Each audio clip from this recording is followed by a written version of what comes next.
Good afternoon, everyone. So the topic of this presentation is how to measure educational progress, and without further ado, let's start. So I'd like to start with rather simple question. How do you know that the Paul Walters performance improves? Well, this is a rather obvious question. We all quite have some quite intuitive understanding of how to do the measurement of this progress. And it's rather simple. The pole vaulters jumps over higher and higher and higher benchmarks. So this is rather observable, and this is okay. Unfortunately, when it comes to measurement of educational progress, the idea is not quite as simple. Um, I'll start with some simple, rather popular method for measurement educational progress over some small period of time. Let's say a couple of weeks or something like that. So the most popular thing is, of course, using educational tests. However, here I will use the term of test items in a very broad and general way because for psychometrics, actually, it doesn't make any difference whether you're talking about some really standardized test items or some behavior indicators or some open-ended questions which are scored using experts evaluation. The difference is actually not so big. So I will use this term of test items interchangeably with the idea of any observable behavior indicator of any ability or skill or whatever. So let's say you have a test consisting of 3 items, which are presented here using different colored squares. And you give this test at the beginning of some period of time which you're interested in, and at the end. The test is the same, so you can quite easily compare observed test scores and see if the total test score grows over time. Then there is some positive progress, and this is okay, and you're fine. And this works quite well. It's a popular way of doing so because, well, the observed test score is, again, rather intuitive. So basically, when you do so, you assume that the easier items get over this period of time, the more able the sample of students or respondents, or even on individual level, every student gets. And this is okay and fine. However, when you come to some long-term educational growth, you're going to run into some problems with this logic. Because for starting, you can have, if you have the same test at the beginning and at the end of this educational of this period of educational training, you are going to have a problem connected with, let's say, the amount of growth or educational progress. So if you measure, let's say, educational progress across 3 years of, let's say, middle school, and you use the same test, you're gonna have something called Salin effects. They are presented on the slide. The idea is that if you give the test which fits to the students at the beginning of the educational period, then at the end you're going to have ceiling effect.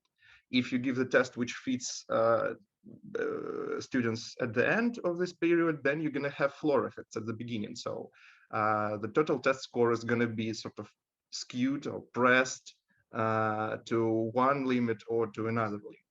So this is, or even you can have both of them if you orient to some middle period. This is rather problematic because regular statistics, which we all like and use, doesn't quite work in this situation. The second program, so what you can do, you can try to repeat those measurements, like not at the beginning and at the end, but at several measurement occasions. However, here you're gonna have problem connected to the idea that people learn, because students are gonna remember the test items and they're gonna learn what you want from them eventually. And this makes the results of your measurement noisy at least, and at most they become untrustworthy, and no one wants that, obviously. So what can you do else? You can try to change the content of the test. However, here you're gonna end up comparing apples and oranges, because at the moment you change even a single test item, the meaning of the total test score changes. So it's not very conceptually different from the idea that you give students, let's say, a mathematics test at the beginning and language proficiency test at the end and try to compare them. This obviously doesn't make any sense. And this is rather problematic because, well, students learn different topics, and you have to reflect somehow this idea of changing the content of the progress. People who developed basically the item response theory came up with a solution.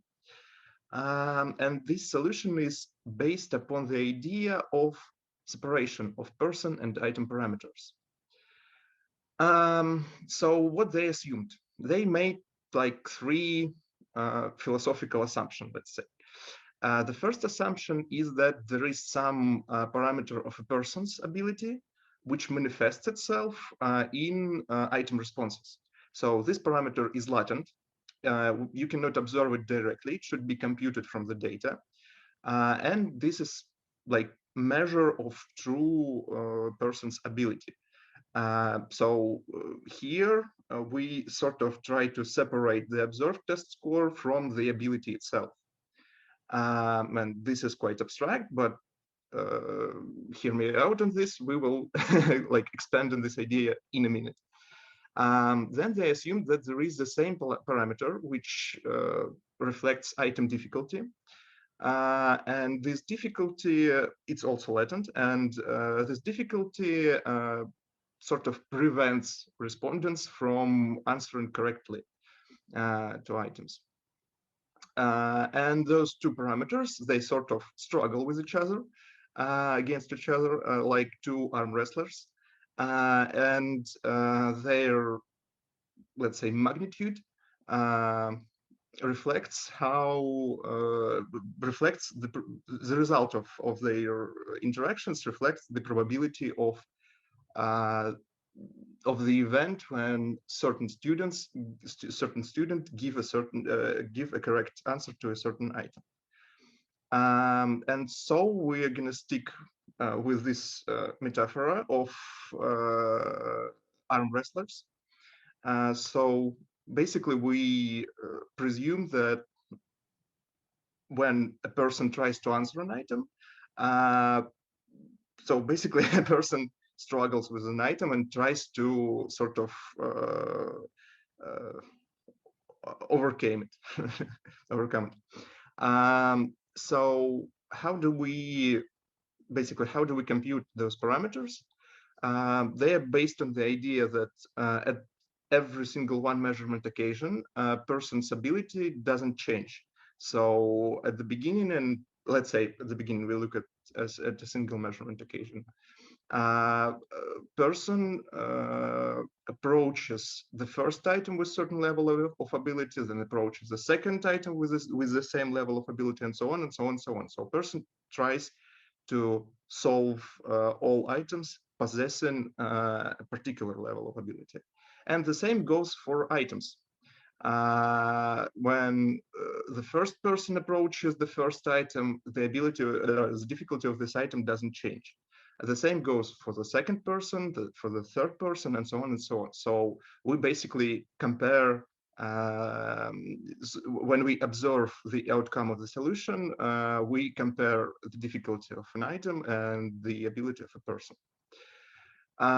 And so if person's ability is greater than item's difficulty, then the probability of correct response is more than 50%, because we're talking in terms of probability. So the correct answer is more likely. And by contrast, if item difficulty is greater than person's ability, then the ability of correct response is lower than 50%. So basically, if you're familiar with like plain and experimental designs or something like that, difficulty of items reflect something called within person variance, and ability of persons reflects between person variance. And we have a lot of mathematics which tries to sort of describe those relations between those parameters across, well, in many different ways. So basically, the core idea is that we assume that the probability of a correct response is some mathematical function of ability and of difficulty. And we have a lot of those functions. There's obviously a lot of methods going on, but the fundamental idea that we have a certain number associated with a person and a certain number associated with an item. And this is basically called separation of person and item parameters. This is the foundation of entire psychometric study, field of study, and basically all contemporary learning analytics. Factor analytical models, item response theory models, latent class models, cognitive diagnostic models, including probably one of the most popular models for learning analytics called additive factor models. All of them, Bayesian networks, Bayesian knowledge tracing, and any other bunch of science words I string together. They all assume one fundamental idea, that we have some parameters which vary across persons and some parameters which vary across items. And when they interact, they produce the probability of a correct response. But for now, let's stick with the most simple idea, that we look at simple difference between those two parameters. This is actually called Rush model, or cognitive psychologists like to call it mixed effect model. Well, in mathematics, like to call it so too. Anyway, the idea is that we just subtract one from another and look at the difference. And in this case, by the way, one quite interesting note, since we subtract one from another, they lie on the same scale. For Rush model, it's called logit scale, so they have like the same nature, and we can have something like this. Here we have 6 items. They are called delta here, and we have 6 of them. And we administrate the test of these 6 items to a person and compute the ability of this person. And we receive the idea that the person, let's say, somewhere here.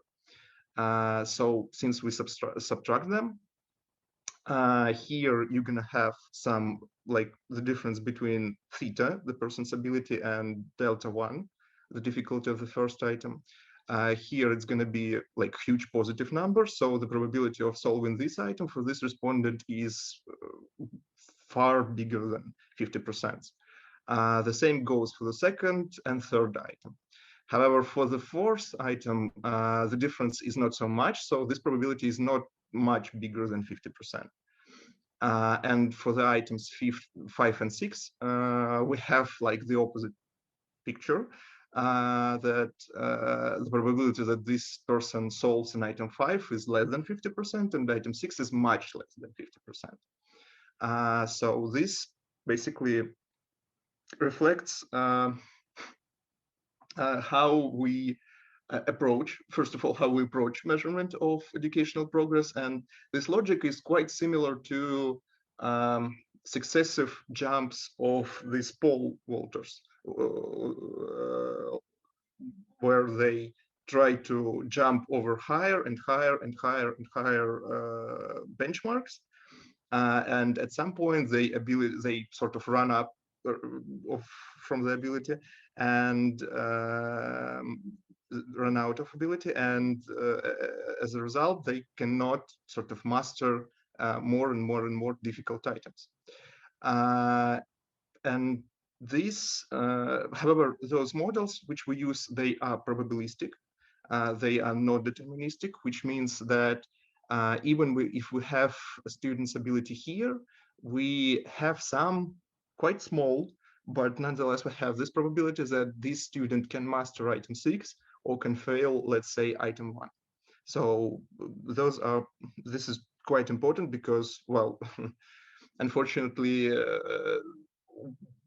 we cannot like assume that student, let's say, if a student received some training in terms of item 6, although he or she possesses quite low level of ability, he or she still can master this item. So those models are probabilistic. So we sort of try to sort these things out. And this allows us to use one quite simple trick. We can exchange the content of the test, but not completely. We can exchange this content partially. So when again we go back to the measuring of educational progress over some long period of time, we can assume that, let's say, we take the most difficult item from the first measurement occasion and use it as the most simple item at the second measurement occasion. And since we constrain the parameter of this item's difficulty the same across two measurement occasions, we can establish something which psychometrics and learning analytics analysts call the common scale. So basically what we do, we shift the scale of the second measurement occasion in a way that it aligns with the first measurement occasion. And after that, we can quite easily compare student abilities. It's not observed test scores, and this is rather important. We can compare those two things across time. And here you can, of course, allow for as much variation of ability as you want. It allows you to avoid ceiling and floor effects. It allows you to sort of balance the test security issues because if you repeat, let's say, 10 or 15% of items from the test of 40, let's say, items, then it's quite quite unlikely that students are going to remember those 4 or 6 items across like big periods of time. And so they are not, so this allows you to decrease the effect of familiarity with the test content. And of course, you can change the content of the test, which is the whole idea of this approach, and you can reflect the change in educational progress. However, the good news is that you're not necessarily should include the same items in those two tests. This logic is presented here at the upper part of the slide when you have the common items between two measurements. But actually, you can do something a little bit tricky. You can use the link tests. This is presented at the lower part of the test. The idea is that you give the test one part of, let's say, a probation sample where you pilot your instrument. Then you give test to another part of your sample, and the third part receives a test combined of partially from those first two tests. And this allows you to establish like the common scale on the item side, and then you can just use the test one and test two without giving them the same test items to the students. So you can completely annihilate, let's say, the problem of familiarity with the test content.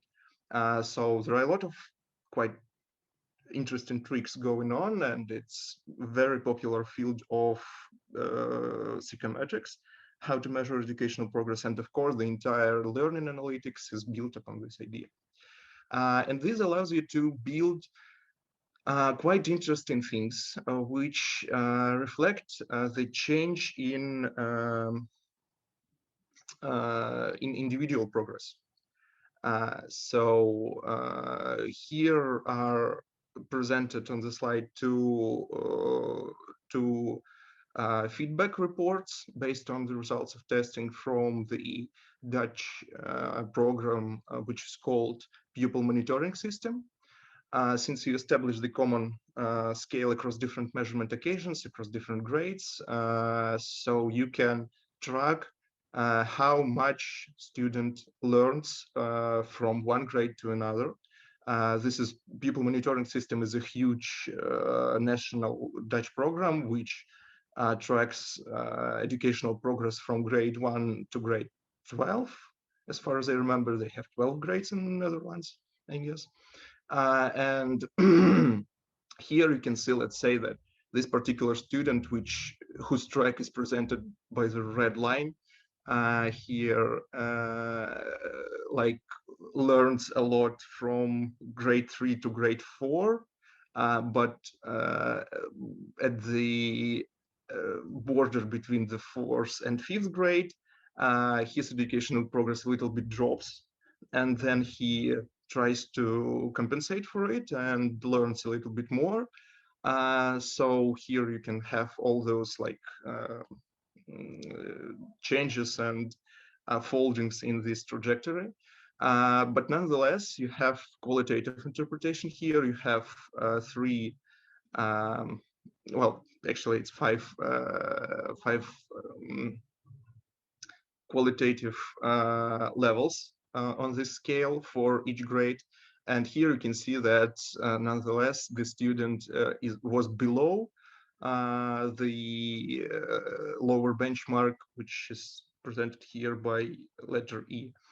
And basically up to the middle of the grade 5, he or she does not make it higher than the second qualitative level. And this is basically the same result, but it's presented for the teacher in this form. So yeah, it allows you to track qualitatively and quantitatively the educational progress. And of course, this is exactly how all the huge test companies establish the common scale across their different tests. Let's say if you have a high stakes testing, like let's say Cambridge Assessment does with their IELTS, you have to be responsible and you have to provide the idea that the same estimates of ability, let's say IELTS level 8 or 8.0 corresponds to the same level of ability across all cycles of testing. And this is exactly what they do. They partially mix items from the previous cycles of testing, and they insert them in further cycles of testing. And this allows them to establish the same scale across different measurements, across different testing cycles. And basically, here we go. So this is, so yeah, the purpose of this lecture was to expose listeners to the idea of separation of person and item parameters, and how much you can do with it. And of course, one of the probably most important things in learning analytics, in content learning analytics, is to work out which factors help students to increase their ability and which factors prohibit them from educational growth. So yeah, you can do all those things with this logic tool. Thank you.